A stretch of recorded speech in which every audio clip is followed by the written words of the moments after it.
What's up everybody and welcome to Gig Again Gaming, the place where it's all fun and games. 7 Days to Die Alpha 20 is stable, and today we're going to look at the basics of building. First off, we'll start with the basics of the blocks. Things have changed a bit since Alpha 19. We have frame shapes made from wood, which if you hold down R and hover your mouse over the shape and let go of R, you'll have access to all the different shapes. Yep, that's 1,365 shapes in total. Insane, right? All the shapes are separated into 14 different categories to make it a bit easier to find the shape that you want. After all, nobody wants to look through over 1,300 shapes trying to find the one they want. Next we have the different levels of block. In Alpha 19 there were 7 different levels to decide from using the 4 different materials: wood, cobblestone, concrete and steel. The materials are still the same, but now there are only 5 different levels. First material is wood, which you can make the most basic frame shape with, costing 2 of the wood resource. With this frame shape you can have access to all of the shapes, plus the added bonus that whatever shape you decide on and place down you can also pick up. That's right, no more placing ladders down and realising you put them in the wrong place and have to destroy them. This block is however very weak, only having 100 hit points, so don't rely on these frame shapes for a horde base. Still with wood we have the wood shapes. These cost 10 of the wood resource but have 500 hit points, so are much more solid than the frame shape. You also have the same access to all the shapes with this block, but you can't pick them up afterwards. Once they're down, they're down. The next level is cobblestone. Only one level of cobblestone. That's right, no ugly flagstone blocks anymore. These cost 10 cobblestone, which you can find by destroying these blue building site blocks, or you can make them using clay and stone in your inventory. Again, you have access to all the shapes and you can't pick them up like the wood, but they have 1,500 hit points.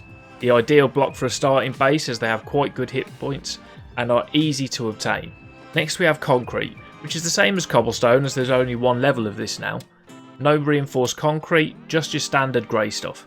Again, you have access to all the shapes and can't pick them up, but these have a substantial 5,000 hit points. It's going to take a while for anything to get through this, so you can feel safe anywhere if you're surrounded by these things. And finally we have steel. Just like the others, you have access to all the shapes but can't pick them up.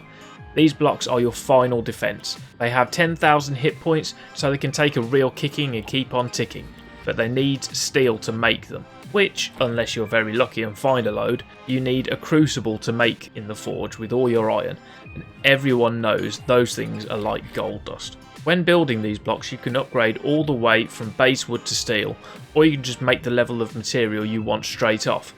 The only issue you have to look out for is if, for example, you have a concrete block and the Zeds destroy it. It doesn't devolve back into cobblestone.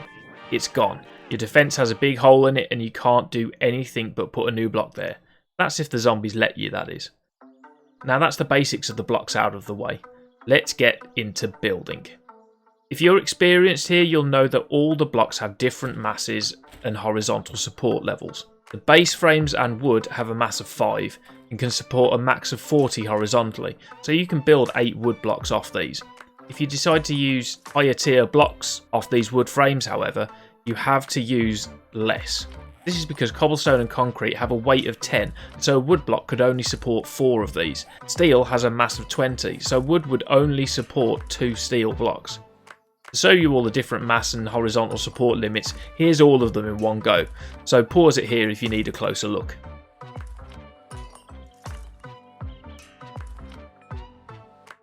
Now all this maths can make building a bit tricky when planning out what you need to build with, so the fun pimps have tried to help us out a little bit. When you're building horizontally, you will get warnings when you're coming to a block's mass limit. The yellow glow on the block you're about to place signifies that this is the last block you can place safely, and a pink glow signifies that if you place this block, everything you've built is going to fall down and you're probably going to smash your keyboard in a fit of rage. Finally, we're on to rotating and placing blocks.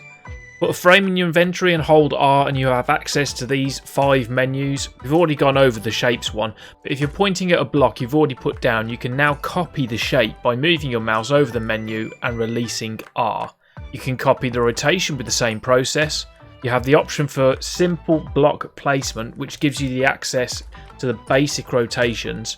You have advanced rotations, which allows you to rotate the block whichever way you can think of. and you have about face, which rotates the block you're trying to use so that the bottom face of the block sits on the face of the block that you're looking at. For example, if you're looking at a ceiling block, about face will make this stair block turn upside down. So that is it for the basics of building, guys. Hopefully this helps you design and build whatever monstrosities you can think of. I imagine they'll be better than mine since I'm notoriously a bad builder. Like, comment and subscribe, and remember to keep it all fun and games, guys. I'll see you in the next one. Goodbye.